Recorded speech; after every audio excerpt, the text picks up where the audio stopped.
Support for the Eyes Free Sports podcast is brought to you by Clusive. As a blind or visually impaired athlete, you know how important training is. With Clusive, you can take training on assistive technology, occupational, and career skills all online to help you reach your employment goals. Learn more at www.clusive.io. That's www.clusiv.io. Hello, and thanks for checking out episode 92 of the Eyes Free Sports podcast. My name is Greg Lindberg. Here on episode 92, our guest is one of the stars of the U.S. women's goalball team. She's a two-time Paralympian in goalball, has captured multiple medals in her career, and also has a really fascinating job outside of her time competing on the court. So let's go ahead and dive now onto the goalball court into episode 92 of the Eyes Free Sports podcast.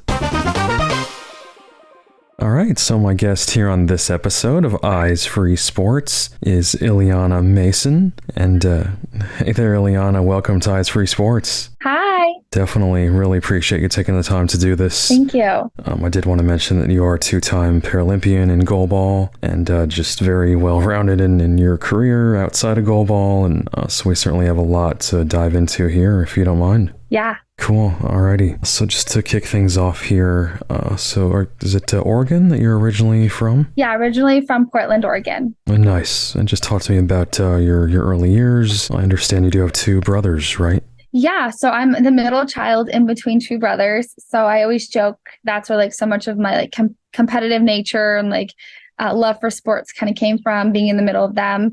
I loved sports growing up, but I was born with my eye condition. So I have glaucoma, cataracts, and small eyes. So kind of the triple effect. And so what that leaves me with is I have some vision, but not really usable, especially for sports when balls are flying everywhere and I can't track them. I can't tell you how many times I was hit in the head with the ball growing up. So I tried sports, couldn't really play them the way I wanted to. And that left me feeling really frustrated and isolated and left out a lot of times. So early years were filled with different attempts of sports and not being able to compete at the level I wanted. Sure.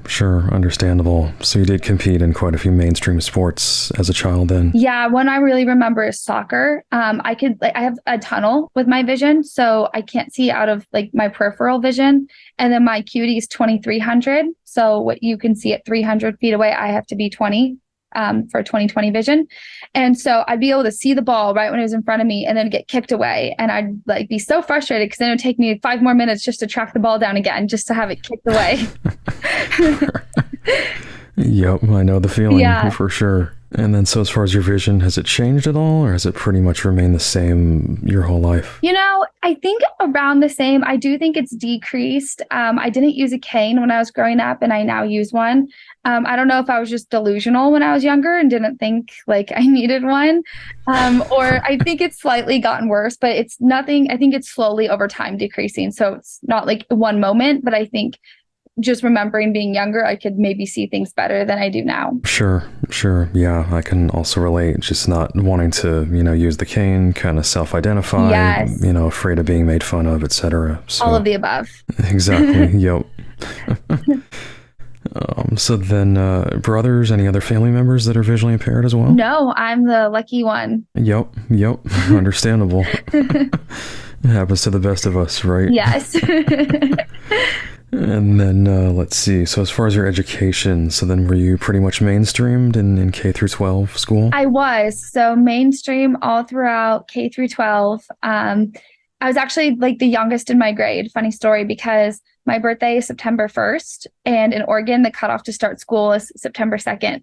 And my mom thought, well, with her being visually impaired, why don't we just have her get an extra year of preschool in? And the state was like, well, legally, we can't provide vision services if she's 5 by September 2nd. So I got sent as the youngest one, and here we are. Right, like it or not. Yeah. Yep. And then I understand you did go to college for both the bachelor's and master's, right? I did. I got my bachelor's degree at Portland State University, and I had my oh my gosh, I almost said master's, but I was going to say I got my degree in psychology and a minor in public health. And then I got my master's from Antioch University in clinical mental health counseling. Wow. Very interesting. And then before we do get into adaptive sports and sports for the blind, as far as your career as a counselor, just talk to me about, your day-to-day job and also kind of the accessibility angle of how you handle everything. Yeah, well, one main reason I really wanted to go into counseling is I don't feel like there's enough counselors out there with lived experience with disability. So I really wanted to bridge that gap and focus on mental health, the intersection of mental health and disability advocacy. And with that, I'm very fortunate because where I work right now, I do get to see a lot of clients with disabilities, but I also see a lot of clients without. So I get a really wide array of experience because with disability, it's different versus like being born with it versus acquiring it later in life. And acceptance and adapting and adjustment are all really big pieces of that. So I'm really enjoying that. And I really like to mix my sport background with my counseling. I'll often work with clients on different techniques I've learned through sport, confidence building, using physical activity as a way to manage our feelings, and using body movement as a way to feel balanced and calm. So I really like kind of combining all of my backgrounds with disability awareness, sport, and mental health. I would say some aspects of being a mental health counselor that are hard with being blind is the nonverbals. Especially when I'm working with kids. Adults are more straightforward or forthcoming, or you can kind of read their voices better, but kids are hard. I try to use it to my advantage where I tell them, I can't see you very well, so I need you to use your words. You can't just point or nod or shake your head. For some kids, I think it's a benefit because it forces them to have to use their words more, where usually they're used to adults using their nonverbal cues. For other kids, it is hard because they don't really use their words, and I'm kind of feeling at a loss. So I would say those are some of the nonverbals is one of the most difficult parts, but there's a lot of ways to adapt it. Like I will have kids, if I want them to practice a certain thing, I'll add a audio piece to it. So slap your legs with your hands so that way I know your hands are in your lap.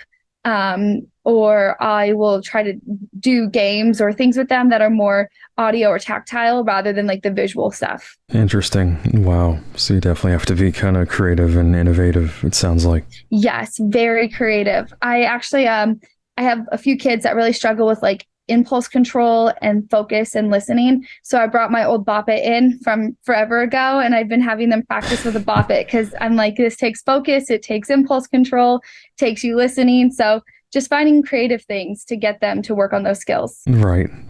That's awesome. And I'm curious, have you done both in person and virtual, sessions as a counselor? Yes, most of my clients are in person. I have a few virtual. I will not do virtual with anyone younger than 10 or 12. It's just not worth it. Virtual is nice in certain ways because if I have a worksheet or an intervention I'm trying to do, if I send it to them ahead of time, then I can follow it on my computer while they have it on theirs. So in that way, virtual can be nice, but then I feel like you're not as connected. So my preference is in person. And I really like the young adult age range. I would say my next job I'd like to do when I do move is I want to work on a college campus and work with 18 to 25-year-olds. Right. Very cool. And hey, definitely kudos to you on that work. And sounds like you're definitely serving, populations that need that support. Thank you. Absolutely. And yeah, I really like what you said also about kind of how sports, the benefits of sports and physical activity and how that can really play into mental health and how you incorporate that into your work, it sounds like. Okay, so then transitioning to adaptive sports, and goalball obviously is really not technically an adaptive sport, more specifically a sport for the blind, but just in general, how did you get involved in adaptive sports? How were you kind of first introduced to the world of blind sports? Yeah, and well, I love that you asked this question because like I said earlier, I was born with my vision. impairment. And I didn't really learn about adaptive sports till I was 15. And so to me, I'm like, that's a huge gap. So I try really hard to work with younger kids and the young generation to do camps and clinics and spread awareness, because I strongly feel like every child with a disability should have access to adaptive sports the same way our able-bodied children do with basketball or gymnastics or football. Like, it should be the same. We should have our young kids doing wheelchair basketball or goalball or sitting volleyball or any of those adaptive sports at the same ages. So with that said, I was very fortunate that 2 Paralympians at the time who were on the USA women's goalball team moved to Portland, and we ended up crossing paths, and they were holding practice every week at Portland State. And so they invited me to come and practice with them and just kind of get my feet wet and try the sport out and see if it was something I enjoyed doing. Right. Very cool. So just kind of by coincidence, it sounds like happened. Yes, I was very fortunate. Absolutely. Yeah. And out of curiosity, who were those 2 Paralympians? Yeah. Asia Miller and Jen Armbruster.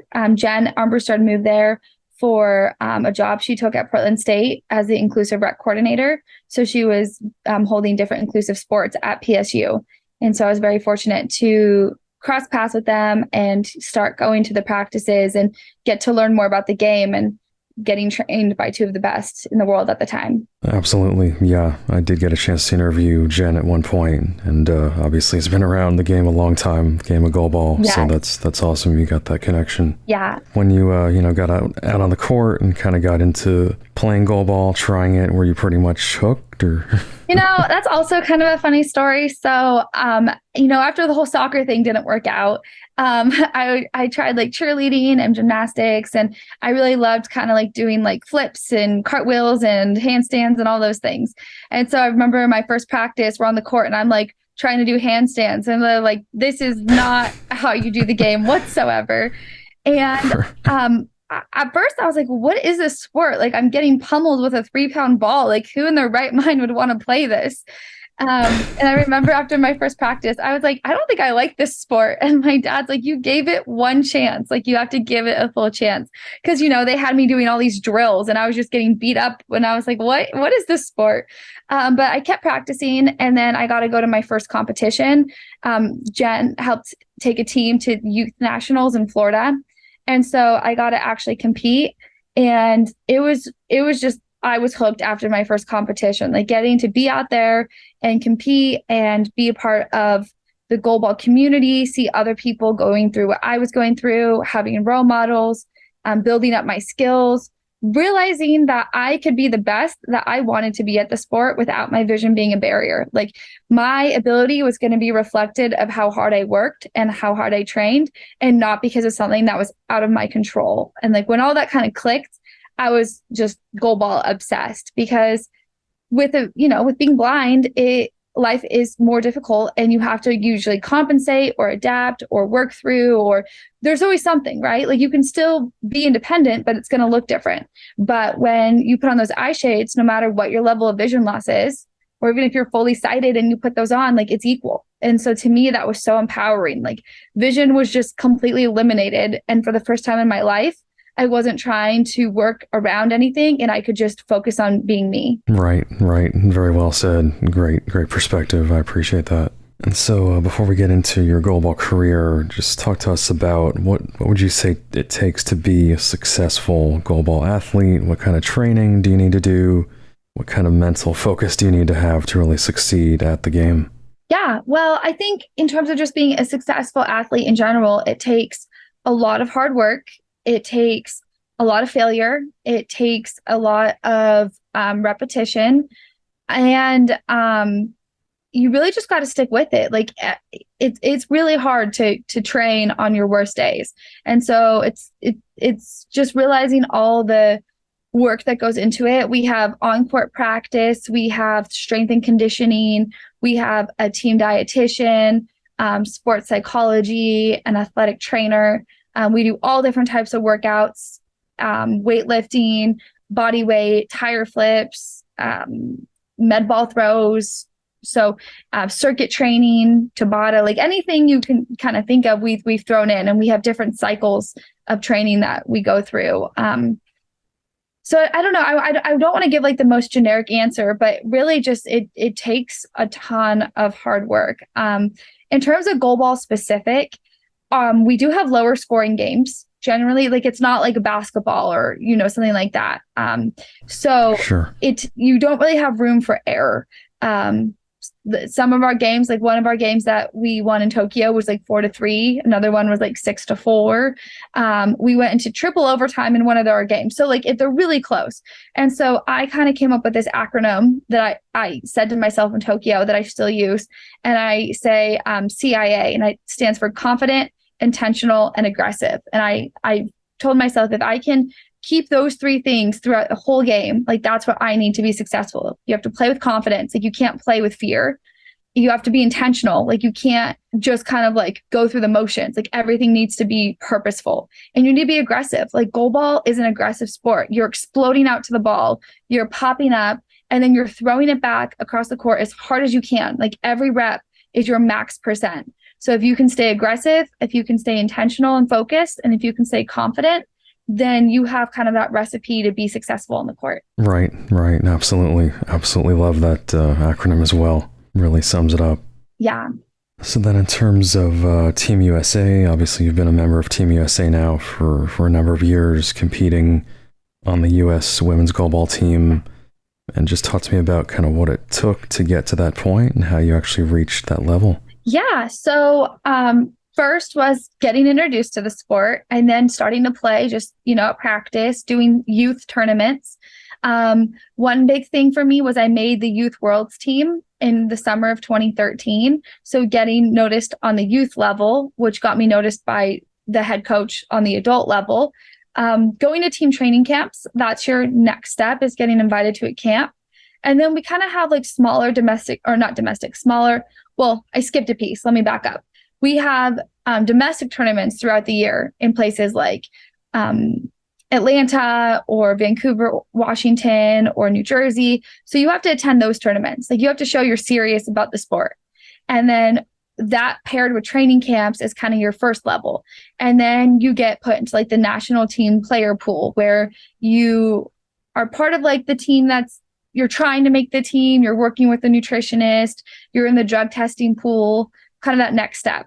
And then it's making some of those smaller international tournaments. And so like my first international trip was to Finland.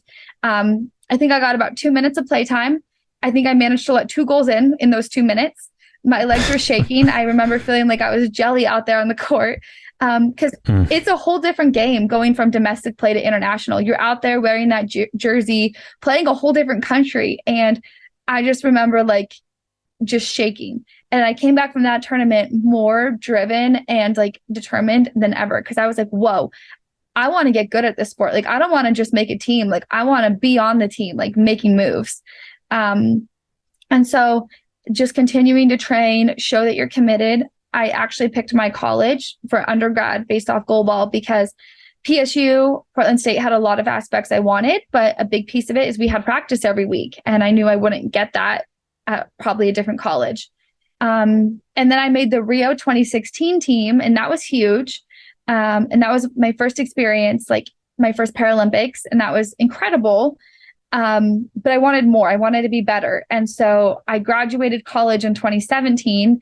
And I was really fortunate with the timing, because that's when we kind of started our resident training program in Fort Wayne, Indiana, at Turnstone Center for Children and Adults with Disabilities. And so I decided to move to Indiana from Oregon at that point, because I was like, I want to get better, and I'm not going to get better if I'm not training. And so I made that big sacrifice, and I came out here and really just trained like a crazy person, trying to prepare for the Tokyo Games. And then we had COVID, which threw a wrench into everybody's life.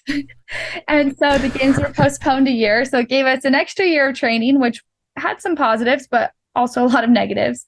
But yeah, so that kind of sums up my journey. And then I am still out here training. Our goal is to get the team qualified for Paris.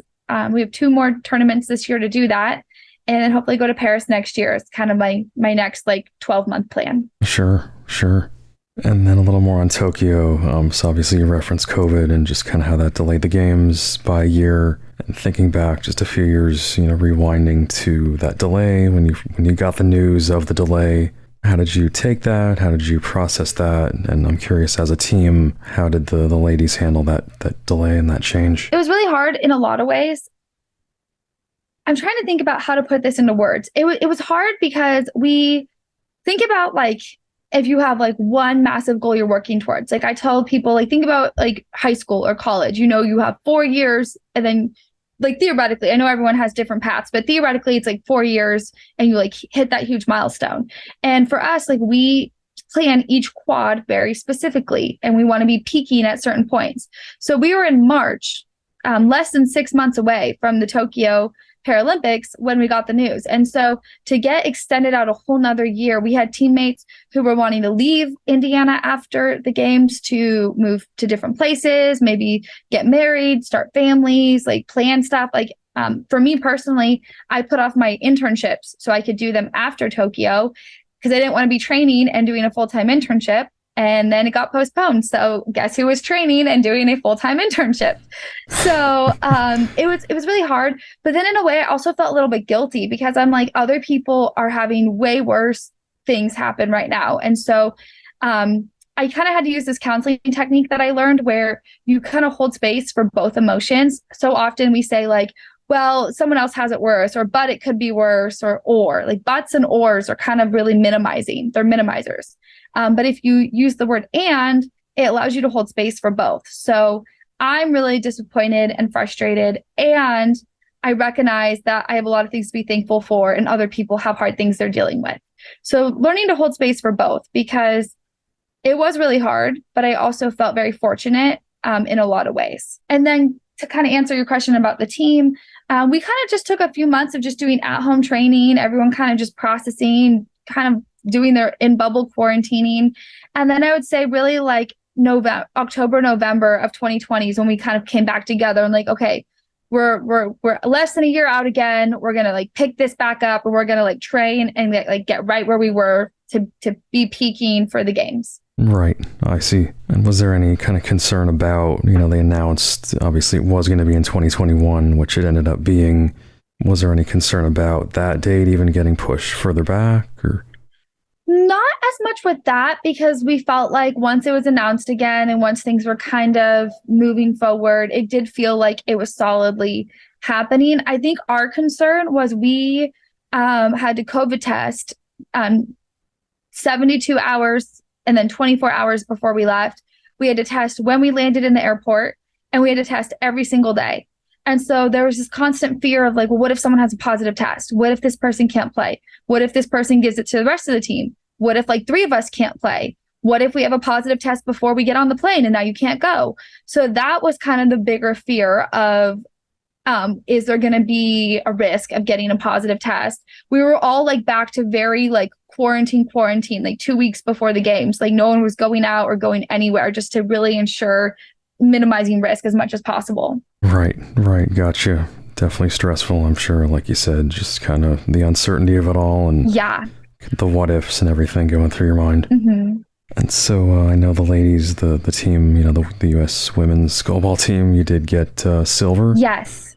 The silver medal, and just talk to me about kind of the tournament in general, and obviously gold is what everyone wants. Yeah. Is there any frustration not getting the gold, just your whole mindset and experience there?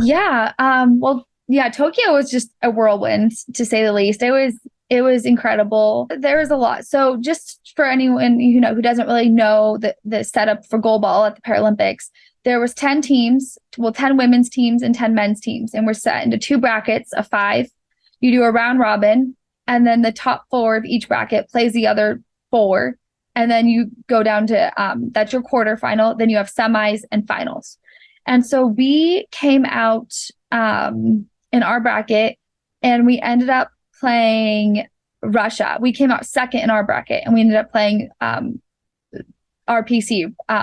So that was, a little bit of a stressful quarterfinal, because they are one of the top tier teams, and we really didn't think we were going to be seeing them in a quarterfinal. They ended up not playing their best in their bracket. So we weren't really thrilled to be seeing them, but we played with confidence and went into it.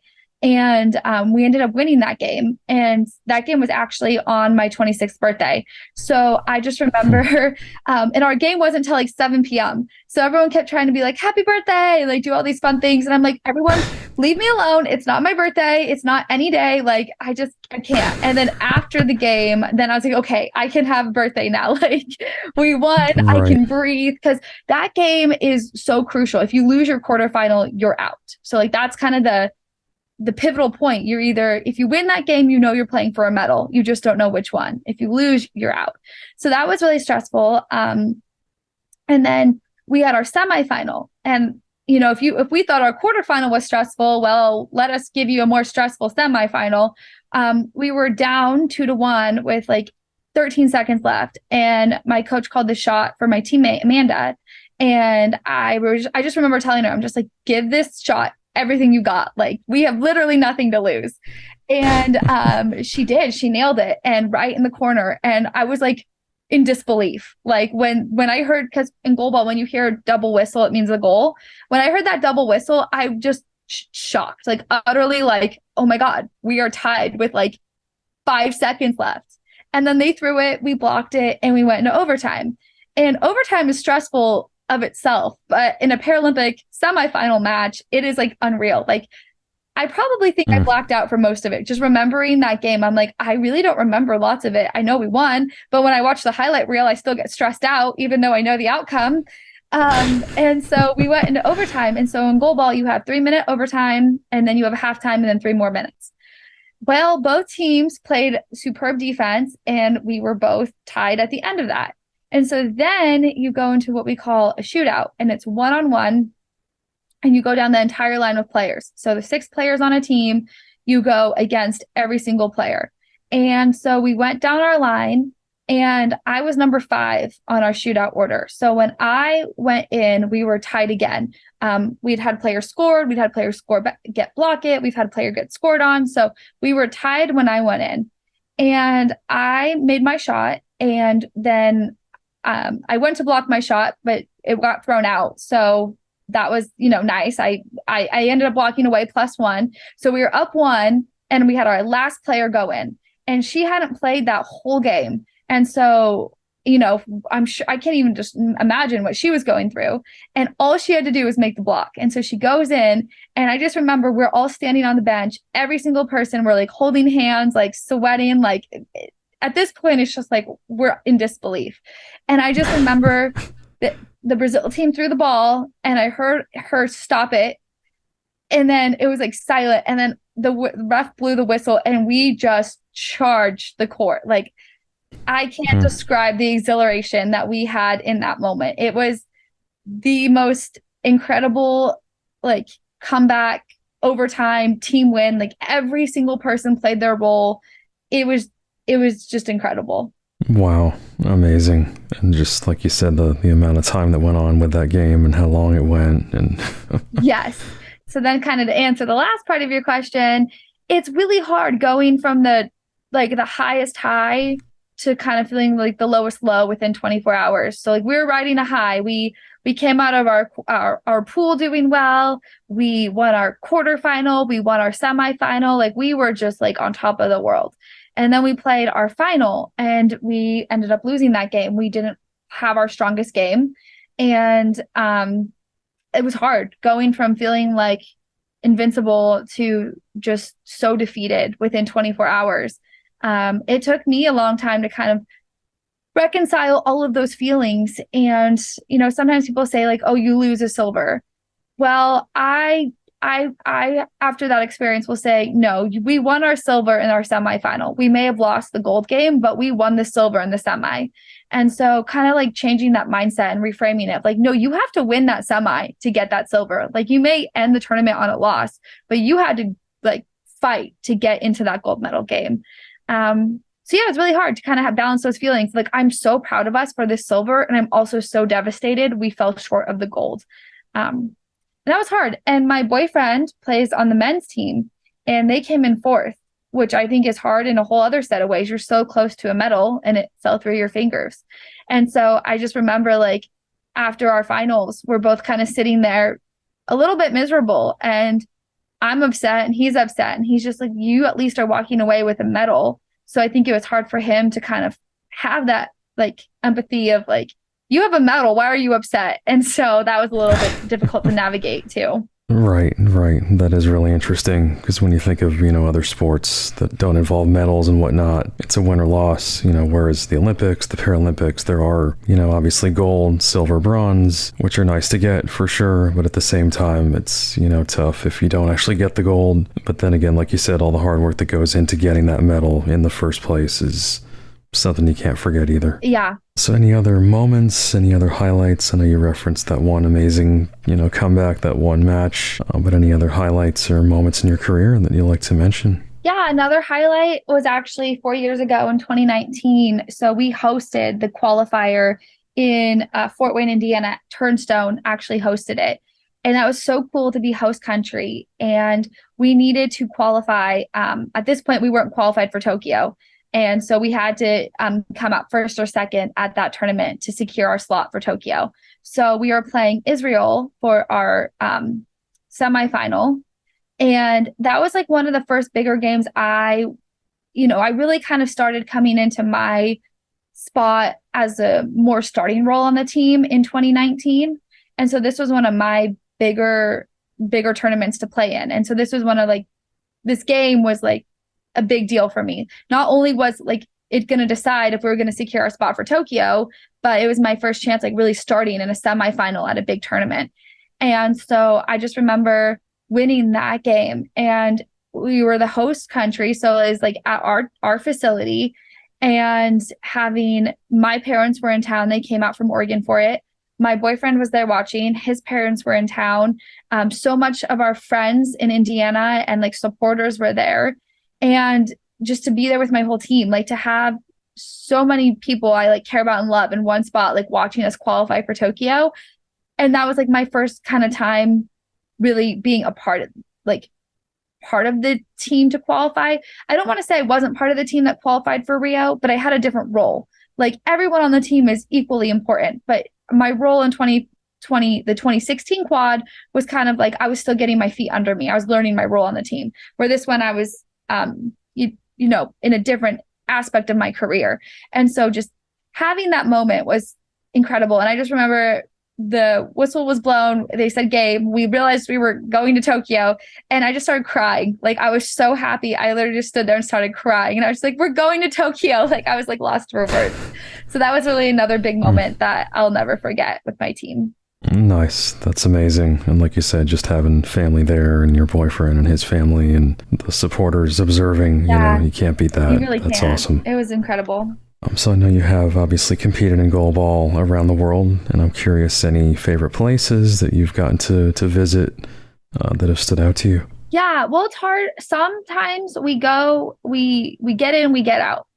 So some people are like, you're so lucky, you get to travel everywhere. And I am very fortunate, and I do love that I travel. But for example, one time we went to Spain, we flew in Wednesday, got there Thursday, competed Friday, Saturday, Sunday, and left Monday. So we saw like the gym, the hotel, and the airport.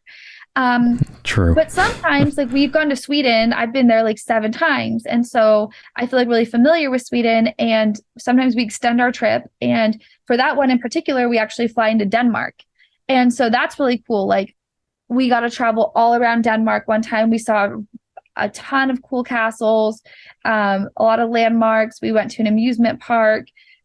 So Denmark is really cool just to feel like, wow, we've been here. We know this area. It's fun. Brazil, after the competition ended, we had like a whole extra day before closing ceremonies.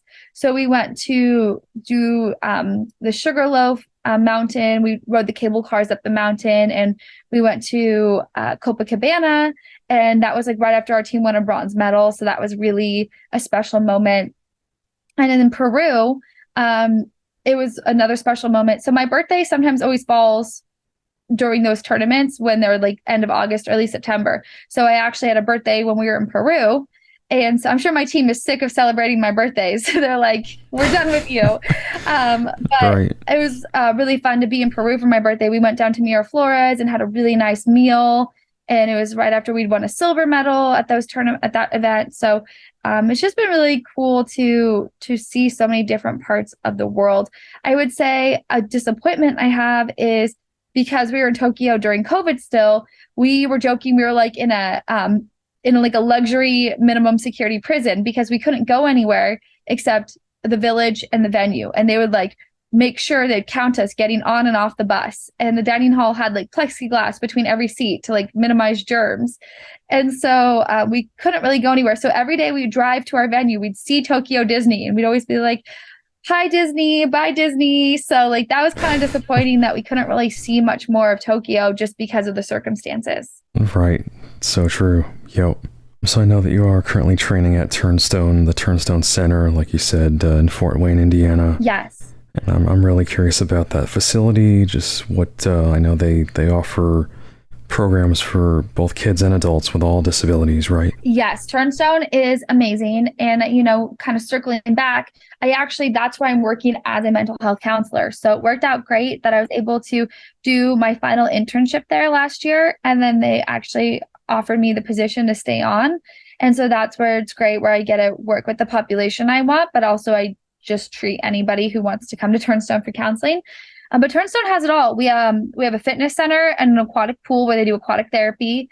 They have adult day services, memory care, child care, and then we have OT, PT, speech therapy, and counseling with the social workers kind of coordinating that piece.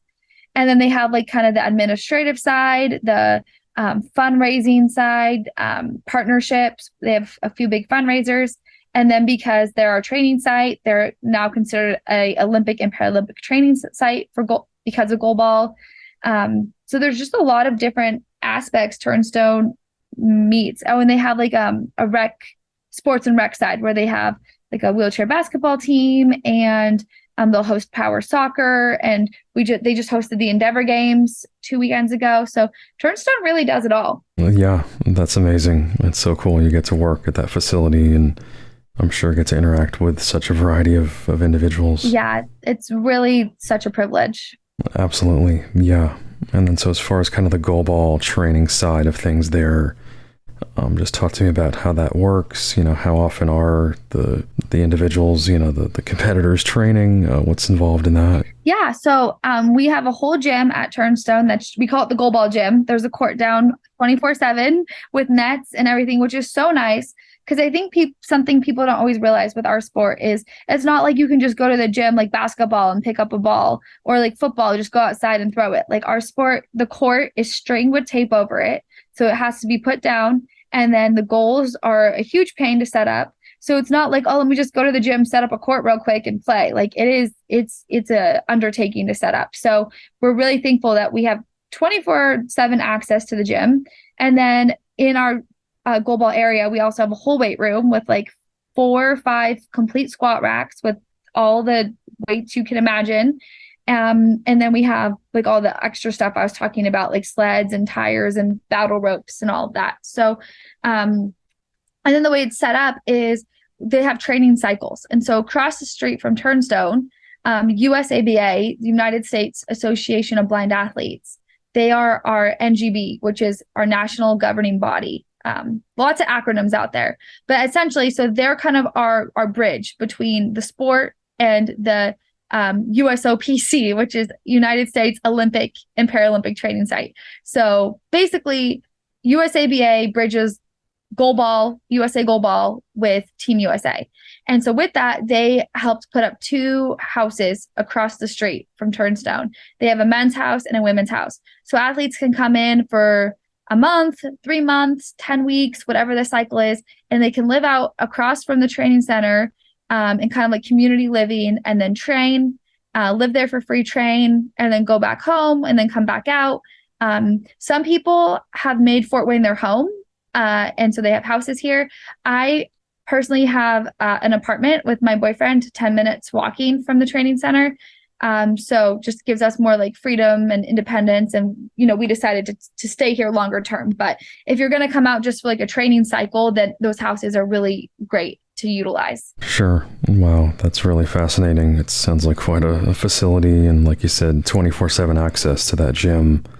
That's amazing. It's huge. Oh yeah, very unique. And then you asked about practice. We're either at the gym, like either weightlifting or on the court, like 5 or 6 days a week. Wow.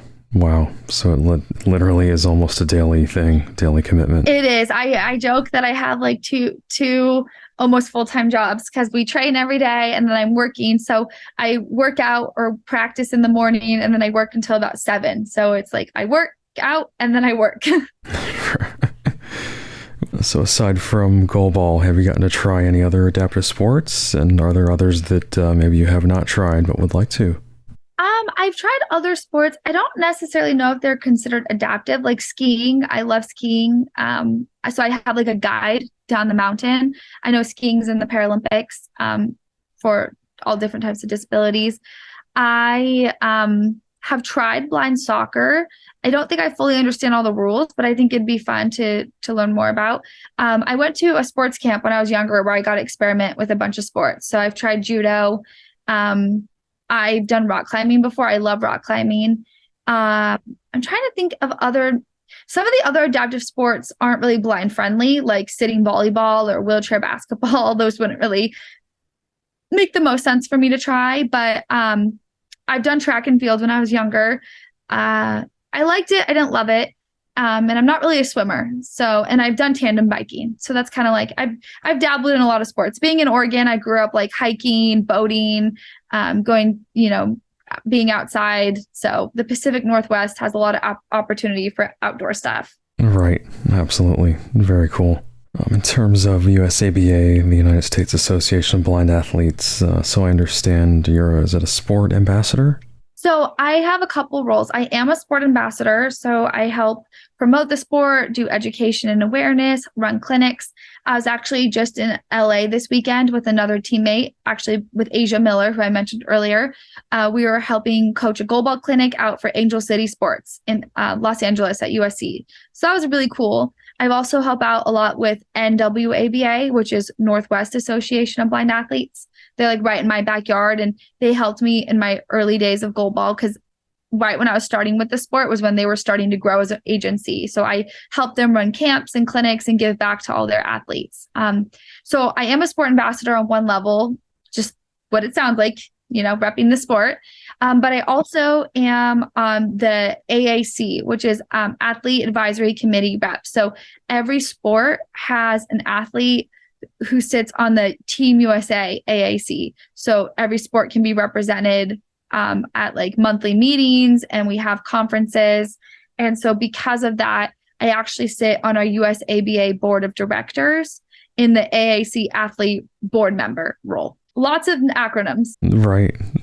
But yeah, that is really cool. You get to, not only compete as a goalball athlete, but have those other opportunities and, like you said, attending, different camps and kind of giving back, it sounds like, as well. Yes. It's so important to me. People took that time and took time to teach me and work with me and help me get where I am today. And so I want to give back. And even if I can just like inspire one kid or, one child or even one adult, like to follow, their passion or their dreams. And maybe goalball isn't what they love. Maybe they don't want to take it to the Paralympics, but maybe they just love it recreationally or want to help start a domestic team. Or for me, goalball changed my life in so many ways, but it really came into my life when I was really struggling with identity and confidence.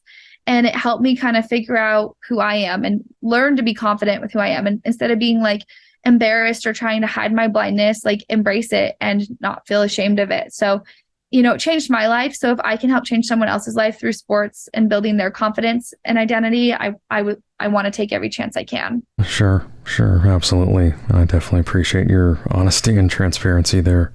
It's definitely, it's not easy growing up with a disability when you're the only one and maybe your family or friend group or community.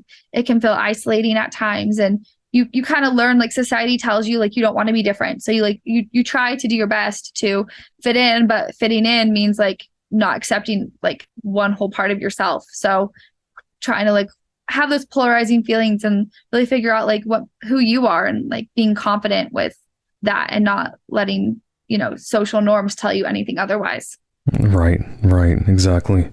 Alrighty, so before we wrap up here, any social media, anything you want to mention where people can follow you out there online? Yeah, thank you for asking. So just for me, I have Facebook and Instagram. It's just my name, Eliana, Eliana Mason, which it spells how it sounds. And then we have, if you want to follow our teams, we have USA Women's Goalball and USA Men's Goalball on Facebook. You can also follow USABA. They post a lot of great content and opportunities. If goalball is not your thing, they also have blind soccer, or they just, great way to network. And I'm just going to throw it out there. If you're listening to this and you know anyone, or if you yourself have any speaking opportunities or events, I am into public speaking and I've done a few keynote speeches. So please feel free to reach out for me for anything of those sorts. Or if you're hearing this and you're like, I want to get more involved with goalball, send me a message. I would love to help you. Awesome. So your DMs are open, it sounds like. Absolutely.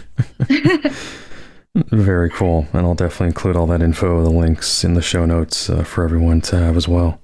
Thank you so much for having me. Absolutely. Alrighty, again, we've been chatting with Eliana Mason here on Eyes Free Sports and really appreciate the time. Thanks so much just for all your interesting perspectives and angles on everything. I really like your insight, just kind of how you present yourself, and certainly the work that you do professionally as well. Kudos to you on that, and congrats on all your goalball success and continued success on the court. Thank you.